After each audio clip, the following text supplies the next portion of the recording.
대림절 기간이라고 하는 말씀은 매주마다 거듭드리고 있습니다만 대림 주님의 임재를 기대하는 절기라는 말이고요. 또 대강절이라고도 합니다. 주님의 강림을 기다리는 절기라고 하는 뜻입니다. 대림이든 대강이든 주님을 기다린다는 의미를 담고 있습니다. 아기 예수님이 오시는 성탄절, 그 예수님을 맞이하기에 부족함이 없는 심령 상태가 되면 좋겠다 하면서 대림절을 준비하고 있습니다만 우리들은 부활 승천하신 주님이 다시 오시는 재림을 기다리기도 하는 성도들입니다. 그러다 보니 이런 대림절에는 아멘 주 예수여 어서 오시옵소서 하면서 주님을 기다리는 절기라고 보시면 틀림이 없는 것입니다. 요한계시록 마지막 부분인 요한계시록 22장 20절에 보면 아멘 주 예수여 어서 오시옵소서, 원어로 따지면 마라나타라고 되어져 있습니다. 마라나타 아멘 주 예수여 오시옵소서 하면서 주님 언제 오시든지 저는 구원의 백성으로 살겠습니다. 구원받기에 부족함이 없는 인생이 되겠습니다. 늘 그렇게 고백하며 살게 되는 것입니다. 아무쪼록 이 대림절 기간이 그렇게 은혜로 충만하시기를 주님의 이름으로 간절히 축원합니다. 오늘 대림의 절기를 보내면서 주님은 반드시 오신다라고 하는 확신을 가지고 우리는 있을진데 다시 오시는 주님 앞에 우리는 어떠한 모습으로 살고 있어야 할 것인가? 사실 주님은 재림주로 다시 오실 때 뭐 하시겠습니까? 심판하시는 거거든요. 심판주로 오늘 본문에 나와 있던 것처럼 오른쪽 양의 자리로 가서 모아놓든지 왼쪽에 염소의 자리로 모아놓든지, 그래서 한 부류의 사람들은 영생을 얻는 것이고 다른 부류의 사람들은 영벌을 받게 될 것이라고 말씀하고 있습니다. 그렇다면 심판주로 오시는 주님 앞에 우리는 어떤 모습으로 서 있어야 할 것인가? 오늘 이 본문을 통하여서 세 가지 질문을 제가 던져보려고 합니다. 첫째는 금의 환영할 수 있는가? 이렇게 정해 보았습니다. 미국 벌판을 한 대의 버스가 달려가고 있었습니다. 동북쪽에 있는 뉴욕으로부터 동남쪽에 있는 플로리다로 달려가고 있었어요. 우리나라야 버스 타면 아무리 길게 가도 5시간, 6시간이면 땅끝에서 땅끝으로 갑니다만 미국은 땅이 워낙 넓다 보니까 이틀이고 3일이고 달려가는 버스도 있다고 그러더라고요. 그런 경우는 버스 기사가 2명이라고 그래요. 그래서 한 명은 자고 한 명은 운전하고 이렇게 교대로 운전하면서 이틀이고 3일이고 달려간다고 하는 것입니다. 이 버스도 굉장히 먼 거리를 달려가기 때문에 중간 휴게소에서 쉬었습니다. 그런데 버스 운전사 바로 뒷자리에 앉아있는 허수룩한 사내 한 명은 휴게소에서 쉬지 않고 그냥 창밖만 물끄러미 바라보더라고 하는 것입니다.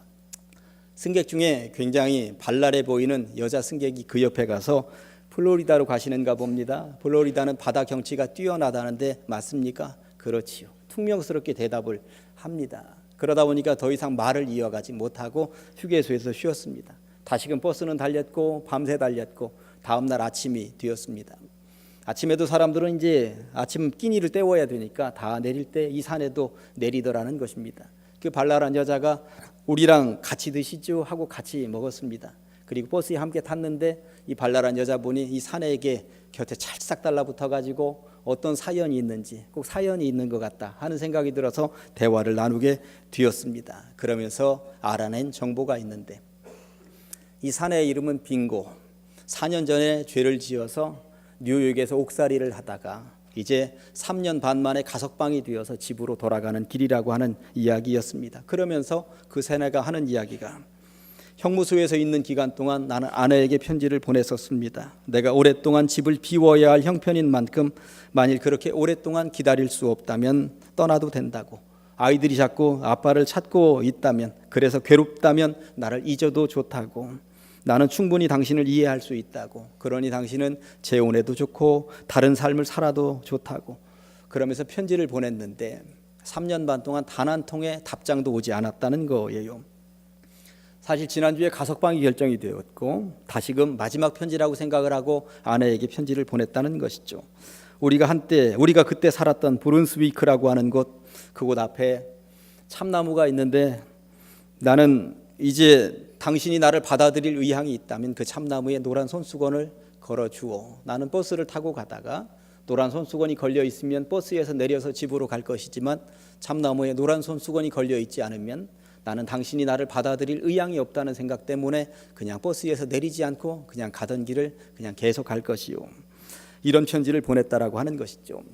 버스 안은 술렁거리기 시작을 했습니다. 그리고 그 버스에 탄 모든 승객들이 그 내용을 알게 되었습니다. 버스는 점점 달려서 브룬스위크 거의 가까이에 다다르게 되었습니다. 이제 버스 안은 숨죽인 듯이 아무 소리도 들리지 않고 쥐죽은 듯이 조용해졌습니다.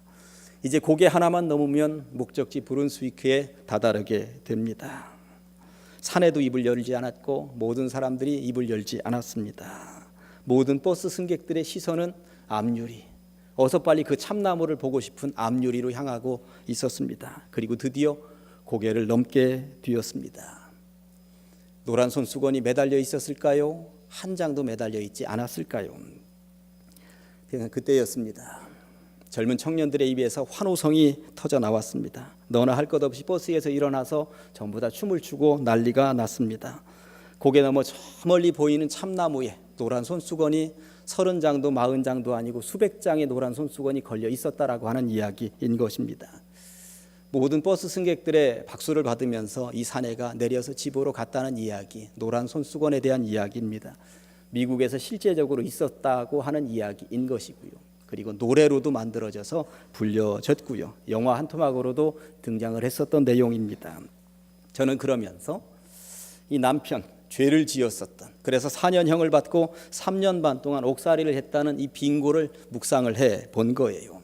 지은 죄가 있으니 아내를 만나러 가는, 자기를 기다리고 있을 것이라는 아내를 만나러 가는 그 길이 불안합니다. 지은 죄가 있으니 불안한 것입니다. 받아줄까? 안 받아줄까? 노란 손수건이 걸려 있을까? 걸려 있지 않을까? 걸려 있지 않다면, 집으로 가지 못하면 나는 어디로 가는 것이지? 하면서 얼마나 불안했을까 하는 생각을 해보게 된 것이죠. 주님이 재림하시고 우리가 저 천국으로 가게 될 때에 불안한 사람들이 있겠다 하는 생각이 드는 것입니다. 이 땅에서 죄인으로 살았으면, 혹여 주님이 나를 받아주시지 않으면 나는 어떻게 되는 것이지? 그런 생각 안 해보셨습니까? 우리는 살면서 이 땅에서 완벽하게 사는 사람들은 없기 때문에 주님이 받아주시지 않으면 나는 어쩌지 하는 불안감을 혹여라도 가지면서 살 수 있겠다 하는 생각을 해보게 됩니다. 금의 환향이라고 하는 말이 있습니다. 비단 옷을 입고 고향으로 돌아온다는 의미를 담고 있습니다.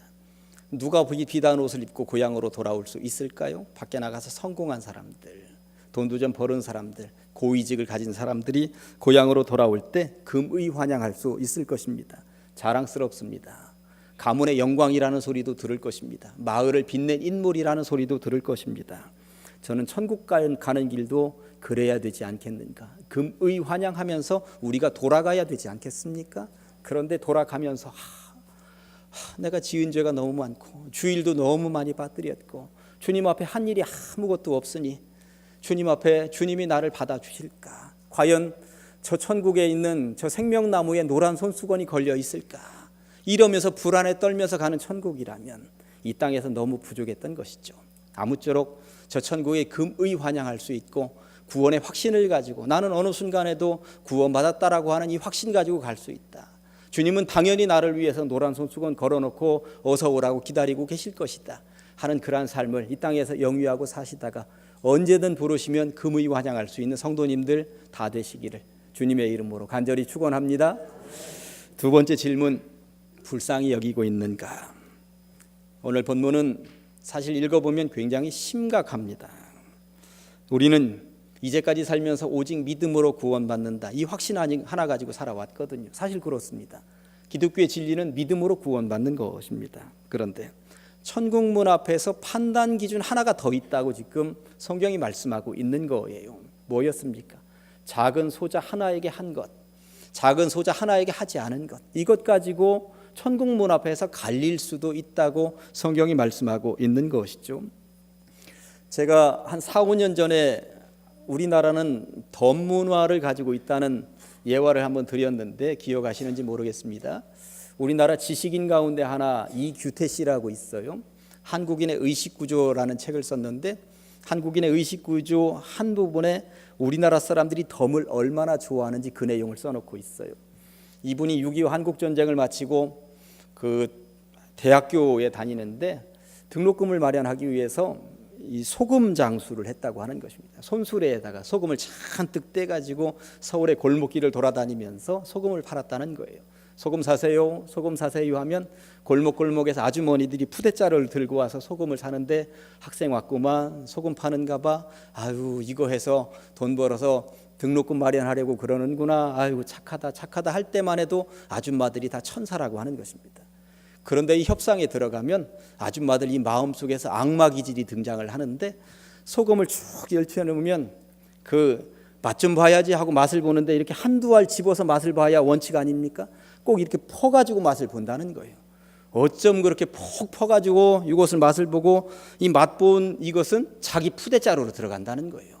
참 신기하다는 거. 왜 한두 알이면 맛을 볼 수 있는데 그렇게 푹 펀 것을 자기 자루로 집어넣는지 모르겠다. 그리고 나서 이제 소금과 이게 가격 타진이 되고 나면 대박에다가 소금을 올리는데 고봉으로 올리고 또 누르고 고봉으로 올리고 또 누르고, 아무리 봐도 몇 알 더 안 올라갈 것 같은데 그 당시는 또 그렇게 가난하던 시절 아니었습니까? 한두 알이라도 더 올리고 싶어서 고봉으로 올리고 또 누르고 그러더라는 것입니다.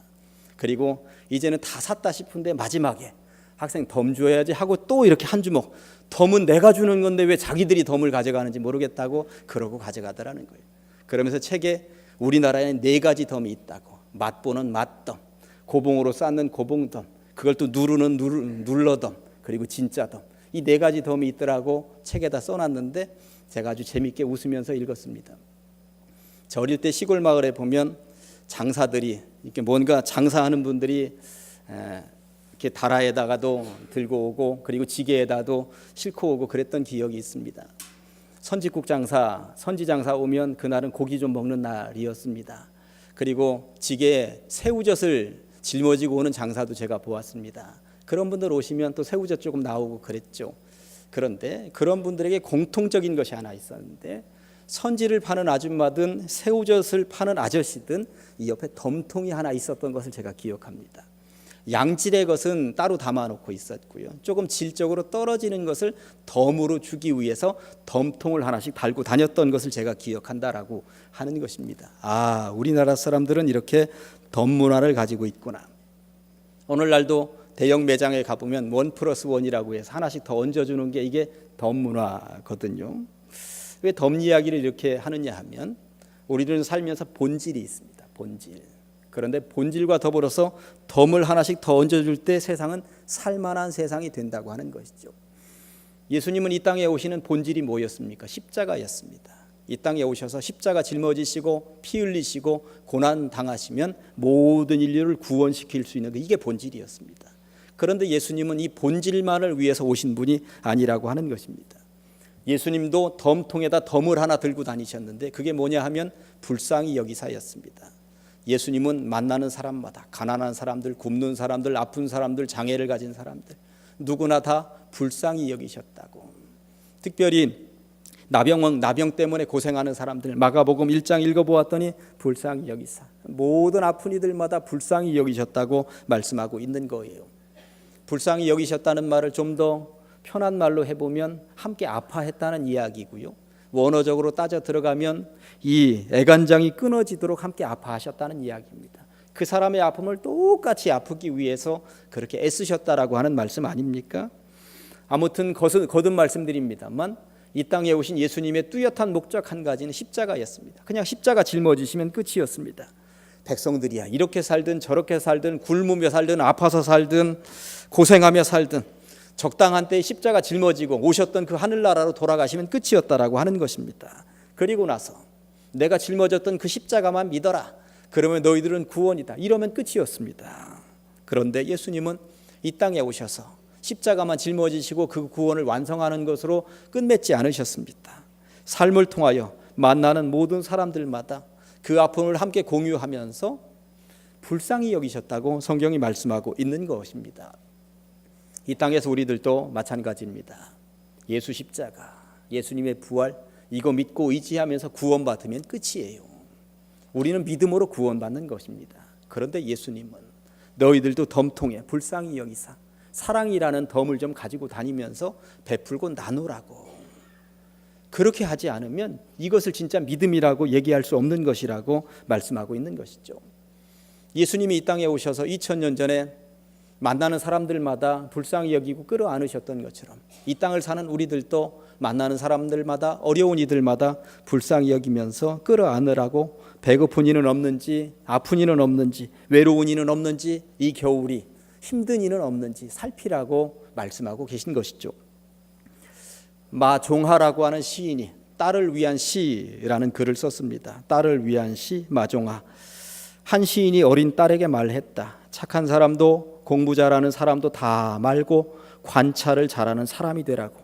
겨울 창가의 양파는 어떻게 뿌리를 내리며 사람들은 언제 웃고 언제 우는지를. 오늘은 학교에 가서 도시락을 안 싸온 아이가 누구인지 살펴서 함께 나누어 먹기도 하라고. 학교 다니는 아이들에게 이런 이야기 해보신 적 있으신지요? 좋은 성적 받아와라, 선생님 말씀 잘 들어라, 이런 이야기는 했어도 도시락 안 싸온 아이가 누구인지, 힘들어하는 아이가 누구인지 이거 꼭 살펴야 된다라고 얘기해 준 부모님 있으시면 한번 손들어 보시기 바랍니다. 우리들은 이런 이야기 잘 안 하면서 삽니다. 그런데 성경은 이렇게 하면서 살라고 예수님이 말씀하고 계시다라고 하는 것입니다. 살다가 보면 불쌍히 여길 사람이 부지기수로 많이 있습니다. 공부에 찌들어 있는 자녀들, 어른 대접을 받지 못하는 어르신들, 한국 남자와 결혼하기 위해서 이 땅에 와서 살고 있는 이주 여성들, 돈 벌겠다고 머나먼 타국으로 온 외국인 노동자들, 이 땅의 장애인들, 홀로 사는 어르신들, 아직도 복음을 받아들이지 못하고 있는 이들, 예수님의 마음, 불쌍히 여기는 마음으로 그들을 보라고 성경이 말씀하고 있는 것이죠. 그런데 뭘 주려고 해도 내가 좀 담아놓고 있어야 줄 것 아닙니까? 내가 뭔가 사랑의 영역이 넓어 있어야 주더라도 줄 수 있는 것 아니겠습니까? 여러분들의 덤통에는 무엇이 들어 있으십니까? 어제 저녁에 우리 교회 밴드를 좀 보신 분들은 우리 교회가 어제 나눈 세 가지 사랑에 대해서 보셨을 것입니다. 첫째는 밑반찬 서비스예요. 저희 교회 올해 가장동 동주민센터하고 연결해서 정말 힘들고 어렵게 사는 분들 5가정을 의뢰 받았고 밑반찬 서비스를 2주에 한 번씩 우리 천사동아리에서 하고 있습니다. 그동안에는 홈페이지에만 올렸는데 이제 밴드에도 좀 한번 올리면 좋겠다 해서 어제 반찬 만든 것들 그리고 나누는 것들 함께 올렸습니다. 올해 해보더니 천사들이 너무나도 좋았던가 봐요. 내년도에는 변동도 5가정 더 확대해서 지경을 넓혀서 하기로 했습니다. 이런 모임이 천사 모임이 아니겠는가. 지역에 힘들고 어렵게 사는 이들, 반찬 하나 때문에 힘들어하는 이들이 있다면 이것은 교회의 책임이다 하는 생각을 가지고 작은 소자 하나에게 하려고 애쓰는 모임이 우리 교회 천사 모임인 것입니다. 두 번째는 조치원에 있는 시골교회 봉사였습니다. 그 시골교회 계단이 너무 가팔라서, 물론 우리 교회 계단도 만만한 건 아닙니다만 그 교회는 너무 가파르고 또 시골이다 보니까 한 15명 출석하는 교회에 다 노인분들이에요. 계단 오르는 게 너무 힘들어요 하면서 그 목사님이 우리 교회에 의뢰해 오셨고 봄에 의뢰해 왔는데 이 겨울이 다 되어서야 우리가 할 수밖에 없었습니다. 얼마나 추웠습니까? 어제 관리부하고 봉사부 성도님들 가서 그 계단 공사 해주고 왔는데 그 목사님이 좋아서, 성도님들이 좋아서 오늘 그 계단, 완만한 계단을 오를 걸 생각하니 제가 다 기분이 좋습니다. 세 번째는 라오스 울라이펀 소녀 이야기 어제 밴드에 올라왔습니다. 2달 전에 우리 교회 다녀간 울라이펀, 우리 교회 왔을 때 귀가 들리지 않던 아이였습니다. 그런데 우리 교회를 통하여서 하나님께서 역사하셨고 이 아이 귀가 들릴 수 있도록 그리고 많은 다양한 선물들을 우리가 나누면서 고향으로 돌아가게 된 아이 아닙니까? 엄마 손 잡고 나오는 것 이외에는 집 밖에를 나와보지 않던 아이였습니다. 나오면 친구들이 놀리고 그러다 보니까 집 밖에 나와보지도 않던 아이가 드디어 귀가 들리니까 그 선교사님으로부터 들려온 소식은 이제는 자전거를 타고 혼자 이 센터에 와서 배우고 갔다는 것 아닙니까? 그래서 그 동네 사람들이 야 기적이다. 저 아이가 집 밖으로 나오다니, 혼자 저렇게 돌아다니다니. 우리가 한 이 일을 통해서 이런 결과물을, 이런 열매를 받게 되었다고 하는 것입니다. 선교사님이 너무나도 고마워서 가장제일교회 성도들에게 그 고마움을 표하고 있는 것이죠. 우리 교회가 이렇게 작은 소자 하나에게 하는 것, 이것이 이렇게도 귀하고 소중한 것이구나 하는 생각이 듭니다. 다른 누가 하는 것이 아닙니다. 우리 교회가 하는 것이고 우리 교회 성도님들이 하는 것이죠. 그리고 제가 소개하지 않은 영역들, 여러분들도 각자의 영역에서 이런 일들을 잘 하고 계시리라고 저는 보는 것입니다. 천국 문 앞에서 반드시 이 세상에서 살 때 주님께 하듯이 작은 소자에게 했는가 하지 않았는가, 이것을 판단 기준으로 보시겠다고 예수님이 지금 말씀하고 계신 것입니다. 천국 문 앞에서 부끄러움이 없이 당연히 통과될 수 있는 여러분들 다 되시기를 간절히 축원합니다. 세 번째 질문, 사망에서 생명으로 옮겨졌는가 하는 것입니다. 어떤 두 사람이 대화를 나누고 있는데요. 당신은 구원받았습니까? 당연하죠. 어떻게 구원받았습니까? 믿음으로 구원받았죠. 어떻게 믿음으로 구원받았다는 사실을 자신 있게 말할 수 있습니까? 예수를 믿으면 구원받는다고 성경에 기록되어 있습니다. 그렇다면 당신이 구원받았다는 확실한 증거를 무엇으로 보여주겠습니까? 제 믿음을 보십시오. 저는 이렇게 믿음이 충만합니다. 전혀 문제가 없는 대화였습니다. 그런데 안 믿는 사람도, 가짜 교인도, 그리고 이단에 빠져 있는 사람들도 이런 대답은 할 수 있다라고 하는 것입니다. 성경책을 읽어보았더니 믿으면 구원을 받는데, 믿으면 구원을 받는다라고 하는 것을 사망에서 생명으로 옮겨졌다는 표현으로 사용을 합니다. 요한복음 5장 24절에 보면 이렇게 되어 있습니다. 내가 진실로 진실로 너희에게 이르노니 내 말을 듣고 또 나 보내신 이를 믿는 자는 영생을 얻었고 심판에 이르지 아니하나니 사망에서 생명으로 옮겼느니라. 아멘. 믿으면 구원이라고, 믿으면 사망에서 생명으로 옮겨지는 것이라고 요한이 요한복음에서 이렇게 기록하고 있습니다. 그런데 요한이 몇 년의 세월이 흐른 이후에 여기다 하나를 더 추가합니다. 요한일서 3장 14절에 보니까 우리는 형제를 사랑함으로 사망에서 옮겨 생명으로 들어간 줄을 알거니와 사랑하지 아니하는 자는 사망에 머물러 있는지라. 누구를? 형제를 사랑하지 않으면, 작은 소자에게 행하지 않으면 그냥 사망에 머물러 있다는 거예요. 믿으면 사망에서 생명으로 옮겨지는데 거기 중요한 게 형제도 사랑해야 된다라고 분명히 기록하고 있습니다. 그러니까 하나님 사랑과 이웃 사랑, 이 두 사랑은 뗄래야 뗄 수 없는 관계라고 하는 것입니다. 이것이 온 율법과 선지자의 강한 명령이라고 예수님이 말씀하셨던 그 진리가 바로 이런 의미이구나 하는 것을 알 수 있는 것입니다. 아까 말씀드렸던 두 사람의 대화 다시 한 번 더 보실까요? 재구성해 보겠습니다. 당신은 구원받았습니까? 당연하죠. 어떻게 구원받았습니까? 믿음으로 구원받았습니다. 당신이 믿음으로 구원받았다는 것을 우리가 어떻게 확실히 볼 수 있습니까? 저는 형제를 사랑합니다. 이웃을 사랑합니다. 제가 이렇게 행동으로 옮기는 것 보고 있지 않습니까? 성경은 말과 혀로만이 아니라 행함과 진실함으로 하라고 말씀합니다. 눈에 보이는 형제도 사랑하지 못하면서 눈에 보이지도 않는 하나님을 어떻게 사랑한다고 할 수 있느냐고 가슴 찔리는 말씀을 우리들에게 들려주고 있습니다. 무서운 말씀이죠. 이제 말씀을 정리하면서 예화 하나 들려드리려고 합니다. 미국에 간호학교에 다니는 학생이 조안 존스라고 하는 학생인데 책을 썼는데 그 글 한 토막이 이렇습니다. 간호학교에 입학한 지 2달이 지난 어느 날 중간고사를 볼 때였습니다. 수업 시간 대신 이제 간단한 문제가 수록된 시험지가 돌려졌습니다. 수업을 착실하게 들었던 나로서는 별로 어렵지 않게 문제를 풀어나갈 수 있었습니다. 그러나 마지막 문항에서 막혔습니다.